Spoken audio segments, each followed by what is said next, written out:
Vamos lá. Sabe aquela pergunta que, volta e meia, todo mundo se faz? De onde a gente veio? Será que os espíritos sempre existiram, como Deus? Ou será que tivemos um começo? Hoje, a gente vai fundo na questão 78 de uma obra fundamental para entender exatamente isso. Essa aqui é a pergunta, o ponto de partida de tudo.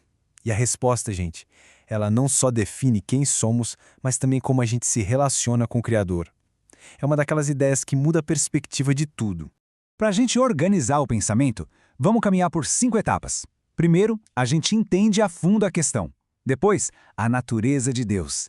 Em seguida, o que são os espíritos. Daí, a gente entra no mistério da criação e, por fim, no que isso tudo significa para a nossa jornada de evolução. Ok, primeiro passo. É como construir uma casa, né?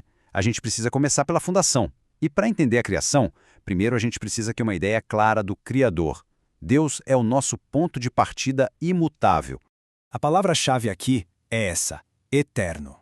Mas o que isso realmente significa? Bem, é simples e, ao mesmo tempo, gigantesco. Pensa só, algo que não teve começo e não vai ter fim. Sempre esteve lá. É a permanência absoluta. E essa definição se desdobra nessas características. Deus existe desde sempre e para sempre. Não teve um ponto de partida, não terá um ponto final. Ele é a causa de tudo. É uma ideia que está, na verdade, fora do nosso conceito normal de tempo.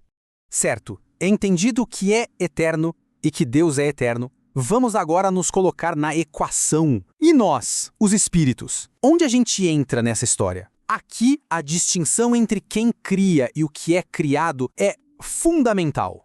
Olha só esse contraste, fica bem claro, né? A lógica apresentada na fonte é direta. Se os espíritos fossem eternos, eles não seriam uma criação, seriam iguais a Deus.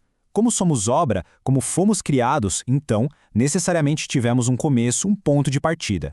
Então, o ponto principal é esse. Os espíritos tiveram um começo. Mas, claro, uma resposta como essa abre a porta para um monte de outras perguntas. Perguntas bem importantes, por sinal. E lá vêm elas, as perguntas óbvias. Ok, tivemos um começo. Mas quando e como isso aconteceu? O legal é que o texto não foge dessas dúvidas e encara de frente os limites do que a gente pode saber. E a resposta é de uma honestidade que desarma a gente. É simplesmente, isso nós não sabemos. É um reconhecimento claro de que o quando e o como da nossa criação individual é, pelo menos por enquanto, um mistério, algo que vai além do nosso entendimento atual. Mas, atenção, não saber o quando não significa que a gente não possa entender a lógica por trás de tudo. E aqui vem uma ideia poderosa. A criação não foi um evento único, lá no passado. Pensa comigo, se Deus é eterno e sua natureza é criar, então o ato de criar também é contínuo, ininterrupto. A criação, na verdade, nunca para. Entender de onde viemos nos joga para uma questão talvez até mais importante. Tá, e pra quê? Qual é o propósito da nossa existência? Como esse começo impacta a nossa caminhada? E aqui está o mapa da nossa jornada. A gente não foi criado perfeito, fomos criados simples e ignorantes. O que isso quer dizer? Que a gente começa com todo o potencial, mas sem nenhum conhecimento. A nossa existência é esse processo dinâmico de evolução, uma viagem de aprendizado que nunca termina, rumo à imortalidade. No fim, a gente vê que tudo se encaixa. A singularidade de Deus como fonte de tudo estabelece o nosso propósito: evoluir, sempre. E ter consciência desse propósito traz uma dose de humildade, porque a gente percebe que ainda tem muito, mas muito mesmo, que não sabemos. Se existisse uma frase para encapsular essa ideia toda, seria esta aqui. É de uma beleza. Não somos eternos no passado, mas somos imortais no futuro. Ela captura perfeitamente a essência da nossa jornada. Sim, tivemos um começo, mas o nosso destino é um caminho de crescimento que não tem fim.